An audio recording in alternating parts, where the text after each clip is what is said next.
In prison, there are all sorts of little rules and courtesies that everybody learns to help keep things running more smoothly. Easiest one to think of is a courtesy flush. So if you're in a cell with another human being and you have to use the bathroom, anytime something hits the water, you flush the toilet. Keeps down the smell, it keeps down the noise. It's just a way to be generally considerate when you're using the bathroom 4 feet away from another person. But then the Virginia Department of Corrections decided we want to do something different. So they took all the flush valves out of all the toilets in the state and replaced them with electronics. They also did this with the shower. And they had more control for that way. So you get 3 flushes in 5 minutes, but if you use the 3 flushes, your toilet locks out for an hour. So what that means is, if you flush twice and it still hasn't gone down, and you want it to go down again, well, you better be sure, because when you hit that 3rd flush, you can't use your toilet for an hour. They also did showers and limited it to 2 minutes, so the shower would run for 2 minutes and then turn off. But that one really didn't make sense because you could just turn it back on after 2 minutes. There was no lockout period. But the other problem is that these flush valves they took out were easy to replace and they were cheap. It was a little valve. It cost $1. Like if one of them broke, you replaced it, and they almost never broke. So instead they put in this electronic system with electronic flush valves, with solenoids, with battery packs, with buttons and sensors that cost hundreds and hundreds of dollars. So if a toilet broke, 10 years ago, it wasn't a big deal. They would just go, they would replace it, it would cost $1, no big deal. If a toilet breaks now, one of those buttons costs $50. One of those solenoids costs like $150, and they break far more often than the $1 flush valves. So they basically put in a system that created all sorts of problems because people couldn't flush the toilet, created all sorts of financial problems for the Department of Corrections. It didn't make any sense at all, but that's what happens when you have courtesies and they complain that people are flushing too much, and we have to limit that because we've got to, crack down on things.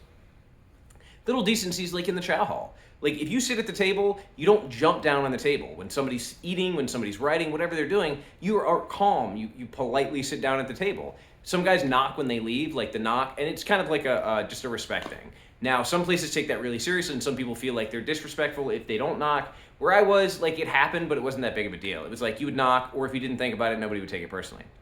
But some of the other things are really simple, right? Like when you have to coexist with other people, you learn things like you don't stare in people's cells. That's somebody's home. That's where somebody lives. So even if their door is wide open and you're walking down the tier and facing that cell, you don't stare in there because that's like somebody coming up to the window of your home and opening the blinds and staring in and seeing what you're doing. So there was just general sense of respect and kind of privacy because people would stay away from your stuff. And if they didn't, there would be words exchanged and sometimes more than that. But usually all you had to do was explain to somebody look, that's my cell. That's where I live. Don't put your eyes there. Don't go there. Then there were just the way people talked about things. And I've always told guys, look, if you don't want to do something, that's fine. Just tell somebody, I don't get high, I don't gamble, I don't do this, I don't gangbang. That's fine. But don't put it down. Because somebody who loves tattoos and you're like, man, I don't get tattoos, they're stupid. Well, you just offended somebody for no reason. You say, oh, I don't gamble, that's only for idiots. Nobody wins gambling. Well, you just insulted somebody. It's really simple. So what happens is people generally communicate, at least on the baseline rules, better than they do out in the world. And it's ironic because those are the things that are most lacking. I see prisoners who completely lack communication skills, and that's what often leads to the conflict. Because 2 people get mad or have an argument or somebody's feelings get hurt, and they don't know how to talk about it. They don't know how to express what happened or come to some kind of resolution. Instead, they just build back and forth until things get completely out of control and violence becomes involved. So I think these baseline rules and courtesies really came in because there was poor communication in the system. So the people who kind of instituted them, or the culture that kind of instituted them, was designed to avoid the problems that often come with people who have poor communication. So you set some kind of baseline standards for interactions, and you're a lot less likely to have problems.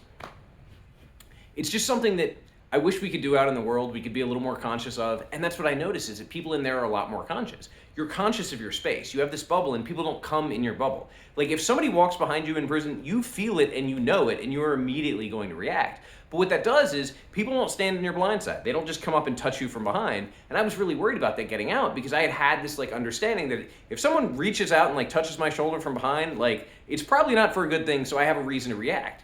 Out here in the world, that's not how it is. People don't think about it. They bump into you. They do all these things you don't think of.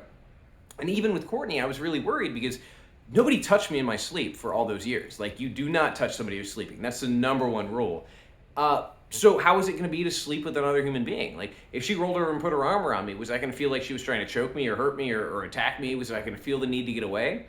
But I was really fortunate because whatever happened, whatever weird conflicts of things, she is the most calming influence. If I'm sitting there and I'm anxious or I'm agitated, I just melt. And so I think that all the kind of trauma or all the things that happen in prison, the habits I learned, have been kind of counteracted by the nature of our relationship and by the trust and by the intimacy.